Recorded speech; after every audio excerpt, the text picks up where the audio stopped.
بسم اللہ الرحمن الرحیم۔ السلام علیکم۔ جادو کی قدیم اور پر اسرار کتاب جسے آج تک کوئی مکمل نہیں پڑھ سکا،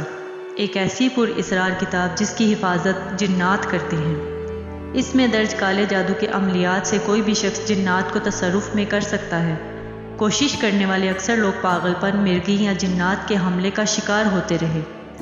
کئی عرب ممالک میں اس پر اسرار کتاب پر پابندی عائد ہے۔ 6 صدی ہجری کو عربی زبان میں لکھی گئی کتاب الشمس المعارف الکبریٰ روحانی عملیات پر مشتمل ایک ایسی کتاب ہے جو عملیات کی دنیا میں ایک پر اسرار حیثیت رکھتی ہے۔ آج بھی متنازع ہونے کے باعث سعودی عرب میں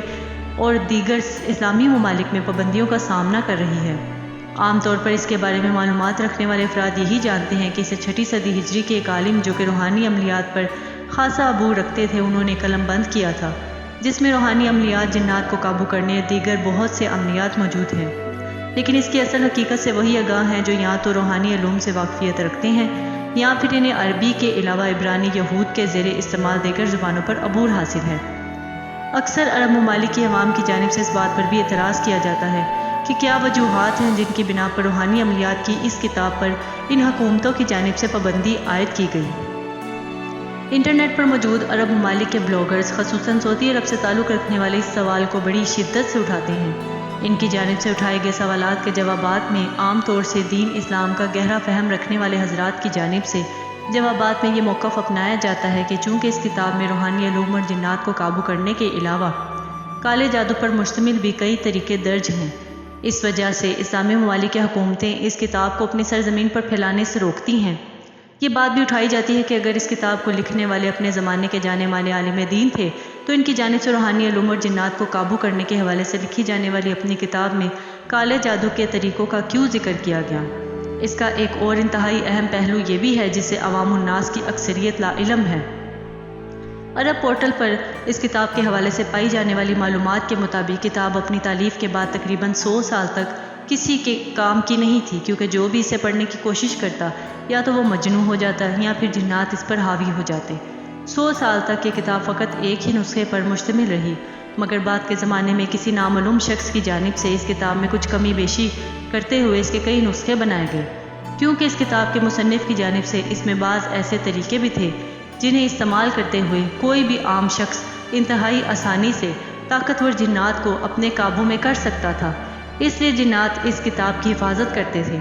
کہ کوئی اسے پڑھ نہ پائے۔ بعد میں ایک نامعلوم عامل کی جانب سے اس میں کچھ تحریف کرتے ہوئے ایسے جادوئی نسخوں کو نکال دیا گیا جس کی بنا پر جنات اس کتاب کی حفاظت پر خود کو مامور کیے ہوئے تھے۔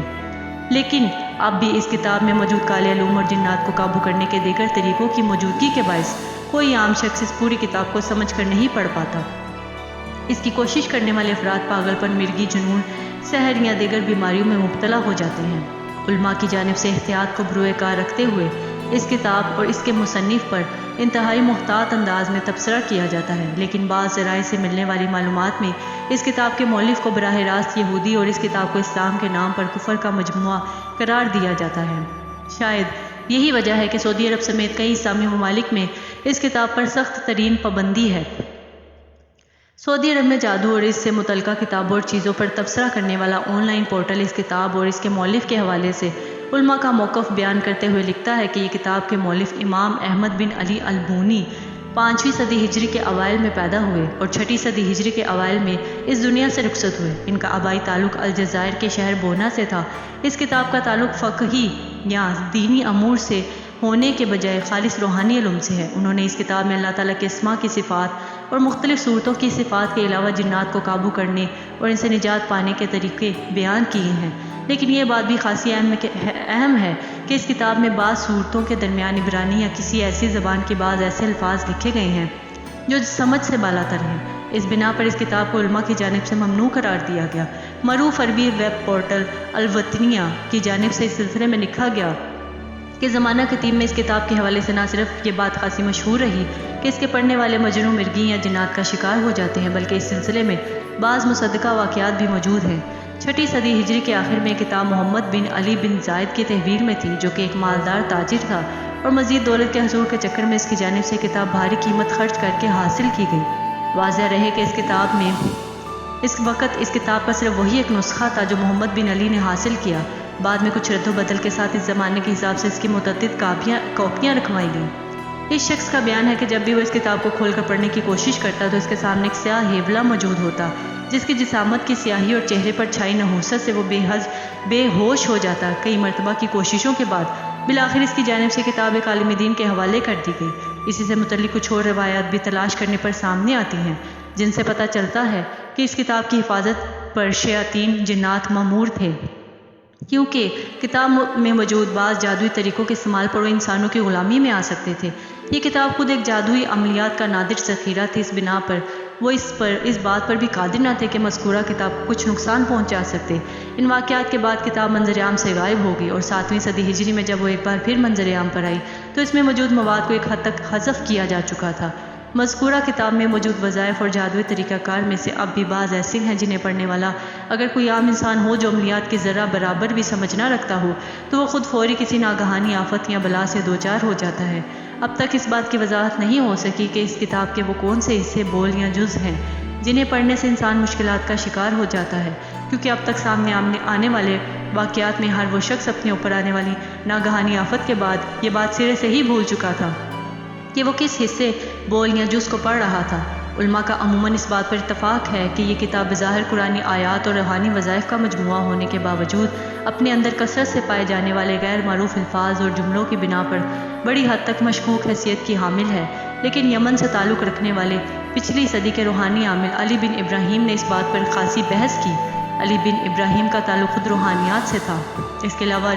عربی، عبرانی اور دیگر کئی زبانوں پر عبور حاصل تھا، اس لیے انہوں نے اس کتاب پر تحقیق کرتے ہوئے اس کے مصنف کو محتاط انداز میں یہودیوں کا شکار کیا ہوا قرار دیا۔ کتاب میں موجود سورۃ جن کا حوالہ دیتے ہوئے ان کا کہنا ہے کہ قرآن مجید میں پائی جانے والی سورۃ جن 2 سے 3 صفات پر مشتمل ہوتی ہے، لیکن اس کتاب میں لکھی گئی یہ سورت صرف اس لیے 13 صفات تک طویل ہو گئی کیونکہ اس میں بہت سی جگہوں پر عبرانی زبان میں پائے جانے والے شیطانی اور جادوئی بولوں کو لکھا گیا ہے۔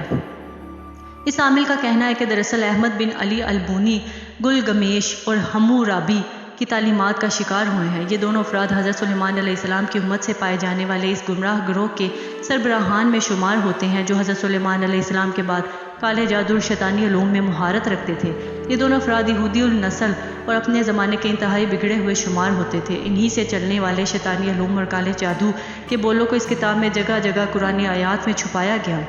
8ویں صدی ہجری کی ابتدا تک اس کتاب کے بارے میں کوئی خاص معلومات نہیں پائی جاتی تھی کیونکہ یہ کتاب طباعت کے مرحلے سے گزرنے کے بعد بھی عام نہیں ہوئی تھی،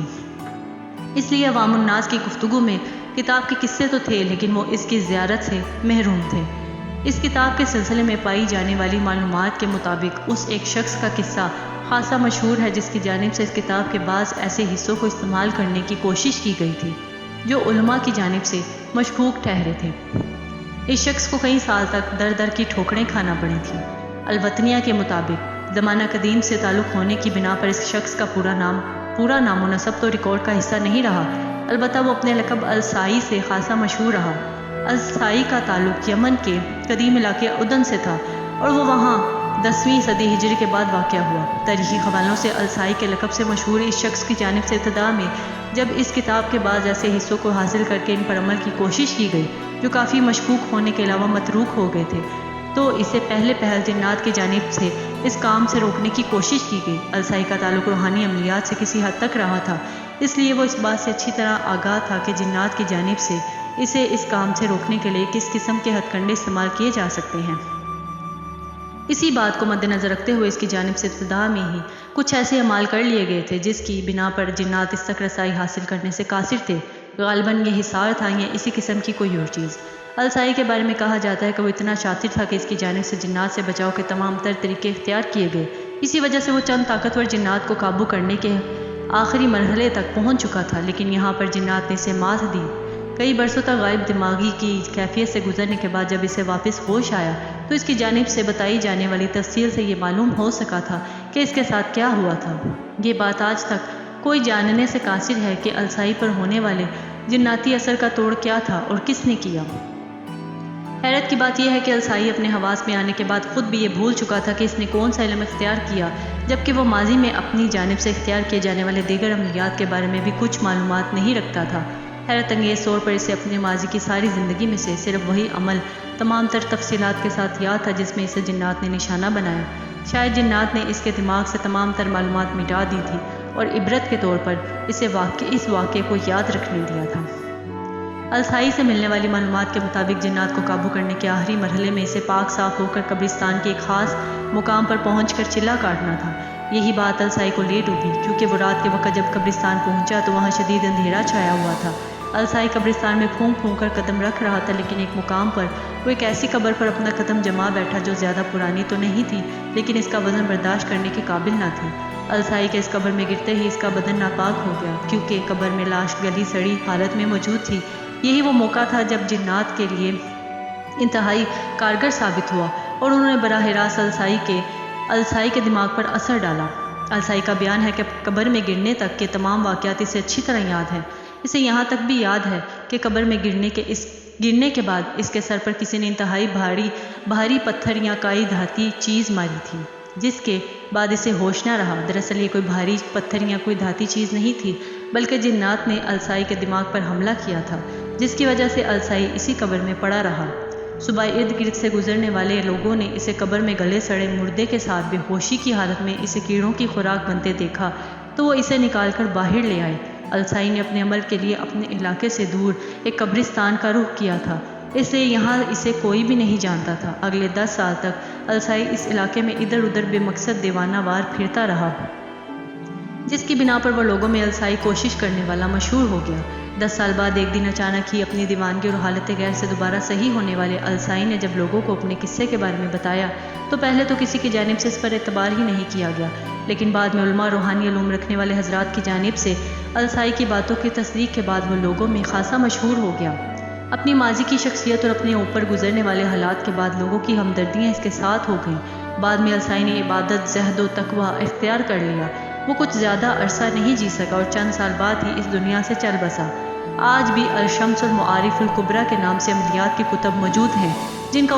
اردو ترجمہ بھی دستیاب ہے، مگر یہ وہ کتاب نہیں ہے جو احمد بن علی البونی نے قلم بند کی تھی، بلکہ اس نام کو استعمال کرتے ہوئے مختلف عامل حضرات اپنی کتاب کا نام الشمس المعارف الکبریٰ رکھ دیتے ہیں اور مصنف کا نام احمد بن علی البونی لکھتے ہوئے خود کو مترجم کی حیثیت سے پیش کرتے ہیں۔ بہت شکریہ۔